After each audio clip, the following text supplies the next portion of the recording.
वो समझ में आ जाएगा हमें। तो श्रीमद् भगवत गीता एक बहुत महत्वपूर्ण ग्रंथ है हमारे लिए। और ये ग्रंथ इस तरह बताते हैं कि ये एक ह्यूमन लाइफ मैन्युअल की तरह है। किस तरह ह्यूमन लाइफ मैन्युअल?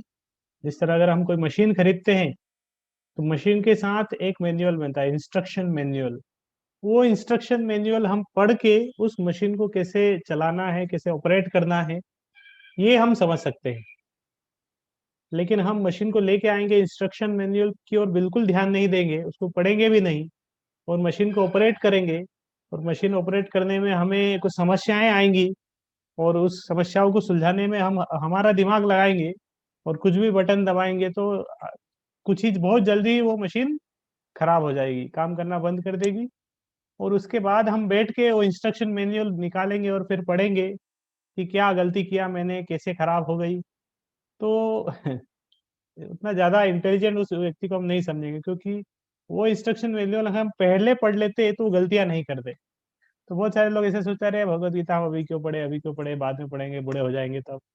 तो बूढ़े हो जाएंगे तब पढ़ के फिर क्या अप्लाई किसको करेंगे? क्योंकि जीवन में अप्लाई करने की जो ज्ञान की बातें हैं जो हम भगवत गीता के माध्यम से सीखेंगे, लेकिन अभी से अगर सीखेंगे तो उसको अप्लाई कर पाएंगे। इसीलिए भगवत गीता एक ऐसा पुस्तक है, जितना जल्दी हो सके हमें उसको पढ़ना चाहिए और सीखना चाहिए, क्योंकि उससे वो तो हमारे जीवन की मैनुअल बुक है, is a life manual book, मनुष्य जीवन की मैनुअल बुक। तो उसको हमें पढ़ना है, उसके ज्ञान को समझना है और हमारे जीवन में उसको अप्लाई करना है। लेकिन जीवन निकलने के बाद अगर पढ़ेंगे तो अप्लाई कहाँ करेंगे? तो इसीलिए हमें बुद्धिमान होके भगवत गीता को नियमित रूप से पढ़ना चाहिए। ये मनुष्य जीवन का मैनुअल बुक है। हम शरीर को कैसे सही चलाना है इसके बारे में बहुत जगह पढ़ रहे हैं। शरीर में गड़बड़ी हो जाती है, हम डॉक्टर के पास चले जाते हैं। लेकिन शरीर के अलावा भी हमारा एक अस्तित्व है, हमारा मन है, हमारी बुद्धि है, सूक्ष्म शरीर है, हमारी आत्मा है। तो हमेशा ऐसा नहीं कि हमेशा सारी समस्याएं बाहर से ही आएगी, शरीर बाहरी रूप से है। कभी कभी कुछ समस्याएं आंतरिक भी रहती है, हमारे मन में बहुत दूसरी चिंताएं हैं, डिस्ट्रेस है, मन, बुद्धि, अहंकार, इस तरह आंतरिक समस्याएं भी बहुत सारी है जो हमें जीवन में समस्याएं करती है। तो वो समस्याओं का समाधान डॉक्टर के पास जाने से नहीं होगा, कोई दवाई खाने से नहीं होगा। वो समस्याओं का समाधान एक अच्छे अच्छे एसोसिएशन से होगा, अच्छे ज्ञान के माध्यम से होगा, वो भगवत गीता हमें प्रदान करती है। तो ये भगवत गीता एक लाइफ मैनुअल बुक है और ये मनुष्य के लिए एक बहुत बड़े उपहार की तरह है। बहुत बड़ा उपहार है, भगवान एक गिफ्ट दिए सबको कि ये उपहार। तो अगर हमें कोई बहुत प्रेम करता है, हमें एक गिफ्ट दिया है, मान लो जनरली क्या एक जन्मदिन किसी का होता है ना, उसे बहुत सारे उपहार मिलते हैं, गिफ्ट मिलते हैं। तो वो व्यक्ति जिसका गिफ्ट होता है, जिसका बर्थडे होता है, वो भी फिर चाहता है ये सब जल्दी जल्दी घर चले जाए, ताकि क्या बाद में मैं गिफ्ट खोलूं, कौन मुझे क्या क्या दिया है। तो जो बच्चा होता है, जो विशेष रूप से छोटे बच्चे बहुत आतुर रहते हैं, क्योंकि गिफ्ट जो देता है वो पूरा पैक करके देता है।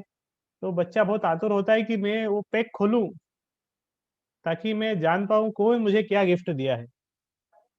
तो भगवान ने भी एक गिफ्ट दिया। तो जनरली कोई गिफ्ट किसको क्या देता है, उससे प्रेम करता है इसलिए उसे मिलने जा रहा है, उसको एक विशेष गिफ्ट दे रहा है। तो भगवान ने सभी के लिए एक उपहार ही दिया है, ये बहुत बड़ा उपहार है और किस तरह ये अनुपम उपहार है, मैचलेस गिफ्ट।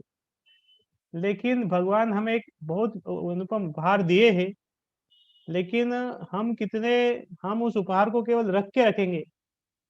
हमारे घर में रखा है वो उपहार बहुत सालों से, लेकिन उस उपहार को हम कभी खोले ही नहीं, तो हम वो उपहार हम कैसे ग्रहण कर पाएंगे?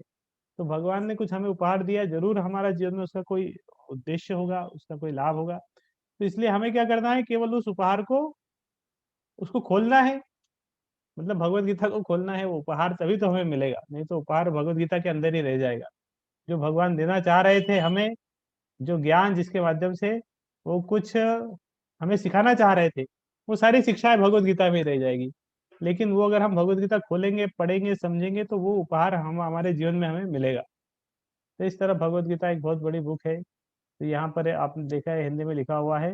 नरेंद्र मोदी, ये जो प्रधानमंत्री थे, बाहर गए, जापान में गए थे, तो इन्होंने एक लेक्चर में कहा कि मैंने निर्णय लिया है कि मैं दुनिया के किसी भी महापुरुष से मिलूंगा तो उन्हें यह दूंगा, क्या दूंगा, भगवत गीता दूंगा। बोले मैं जापान के महाराजा से मिलने गया तो उन्हें मैंने भगवत गीता दी। वो बता रहे कि मेरे पास इससे बढ़कर देने के लिए कुछ नहीं है और दुनिया के पास भी इससे बढ़कर पाने के लिए कुछ नहीं। और इसीलिए भगवान ने इस ये सबसे बड़ा गिफ्ट उपहार एक सभी मनुष्यों को दिया है। इस तरह एक बहुत दुनिया की बहुत बड़ी भगवत गीता है, दिल्ली में एक मंदिर में रखी है जहाँ पर ये दीनदयाल हरि प्रभु दिल्ली में रहे हैं। वहाँ पर एक बहुत बड़ी बुक है, वो विदेश से प्रिंट होके आई है। और भगवत गीता एक केवल बुक ही नहीं है, एक बहुत बड़ी मोटिवेशनल बुक है। बहुत सारे लोग बहुत सारा ज्ञान देते हैं, उत्साह चाह रहे हैं जीवन में, और अलग अलग जगह उत्साह ढूंढ रहे हैं, कहीं मिल जाए, इधर मिल जाए, उधर मिल जाए। लेकिन भगवत गीता अपने आप में एक मोटिवेशनल बुक है।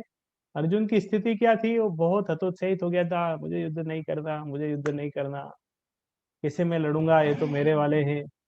और वो अपने ड्यूटी से पीछे हट रहा था, कार्य छोड़ रहा था, उसने धनुष नीचे रख दिया था। तो भगवान ने भगवत गीता कही, तो उद्देश्य क्या था, उसको मोटिवेट करना, भगवत अर्जुन को मोटिवेट करने के लिए। तो ये तो बेस्ट मोटिवेशनल बुक है, क्योंकि जिसको मोटिवेट करने के लिए कही गई, वो व्यक्ति मोटिवेट भी हुआ, वो युद्ध भी किया और युद्ध जीता भी। तो सक्सेसफुल सक्सेसफुल मोटिवेशनल बुक है। जिसने इसको पढ़ा, और अर्जुन ने पढ़ा, अर्जुन ने समझा, अपने जीवन में अप्लाई किया, और वो सक्सेसफुल भी हुआ। और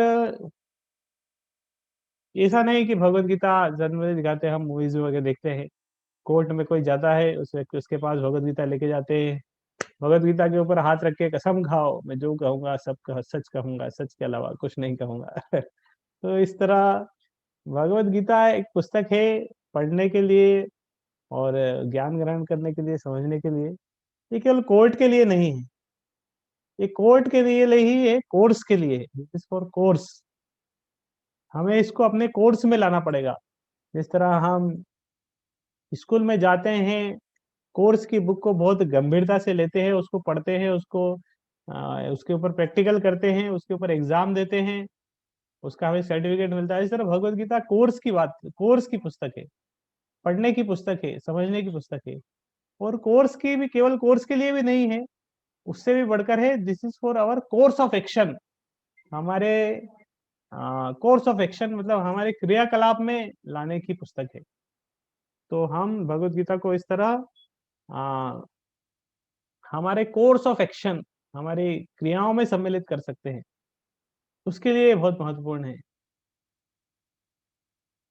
और कोई पुस्तक है, भगवान ने हमें कोई गिफ्ट दिया है, हम उसे खोलेंगे ही नहीं तो उसका क्या उपयोग रहा, लेकिन खोलेंगे तो एक महान उपयोग होगा।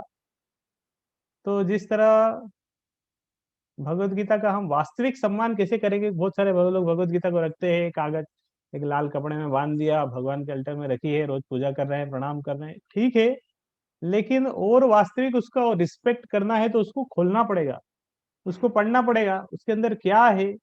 लोगों को, सब किसी को पता ही नहीं भगवत गीता में क्या है, क्या है, भगवान क्या कहना चाह रहे हैं। केवल 2.5 श्लोक याद है लोगों को, यदा यदा हि धर्मस्य पवित्राणाम साधुनाय और कर्मण्य वाधिका रस्ते।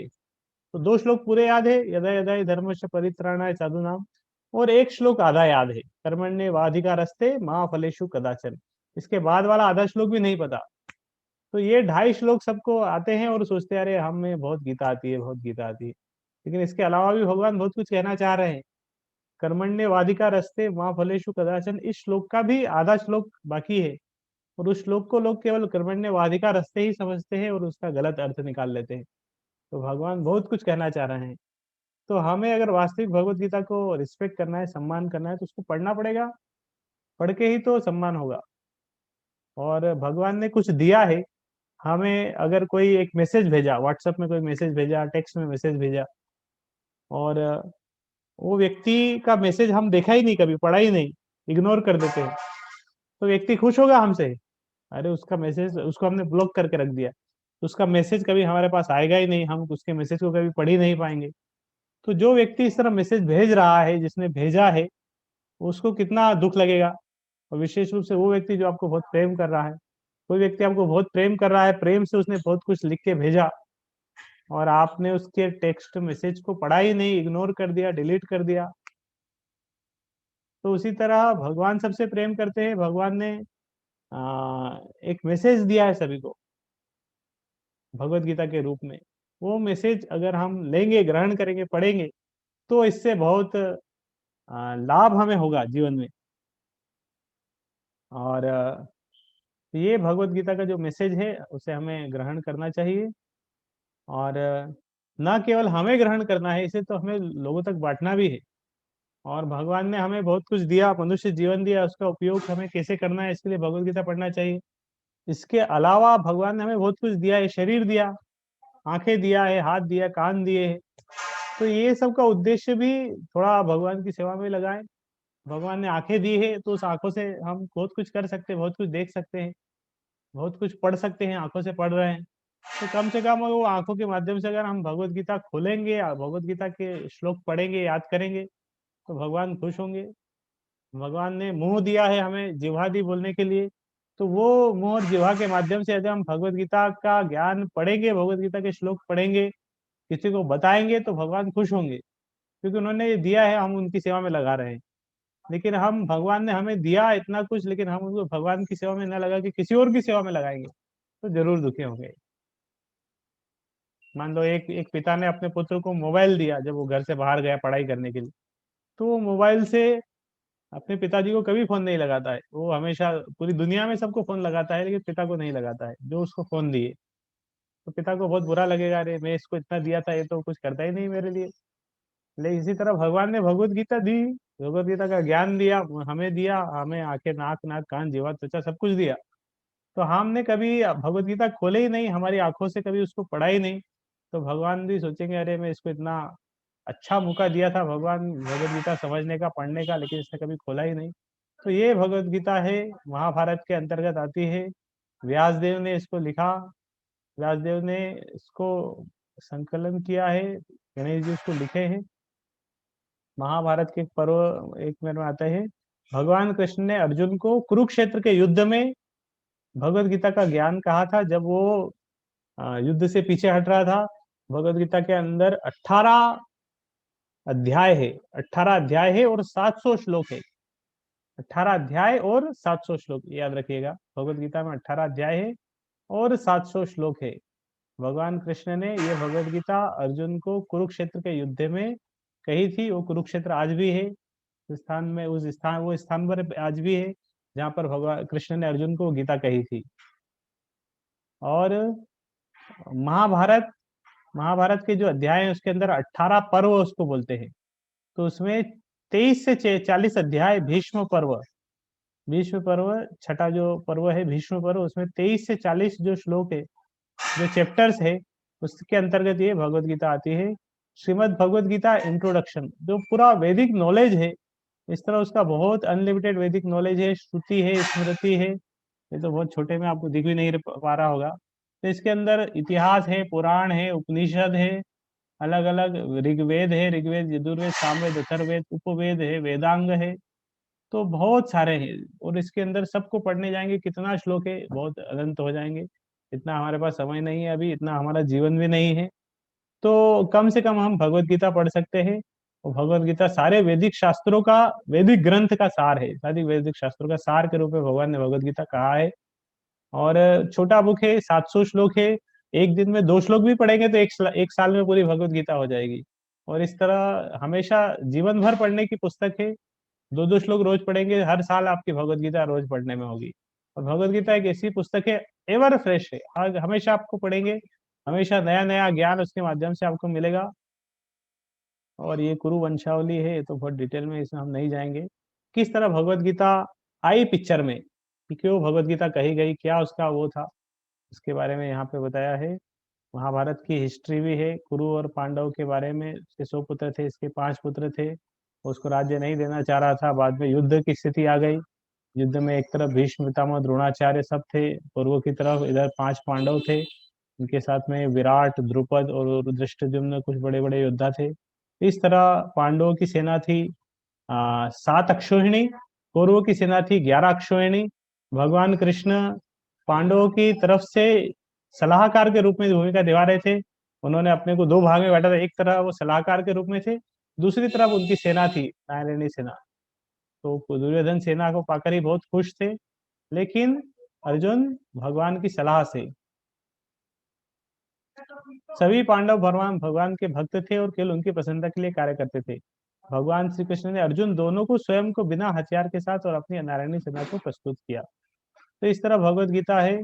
पूरे इसके अंदर 700 श्लोक है। भगवान कृष्ण ने 574 श्लोक कहे, अर्जुन ने 84 श्लोक कहे, धृतराष्ट्र ने केवल एक श्लोक कहा है, पहला श्लोक।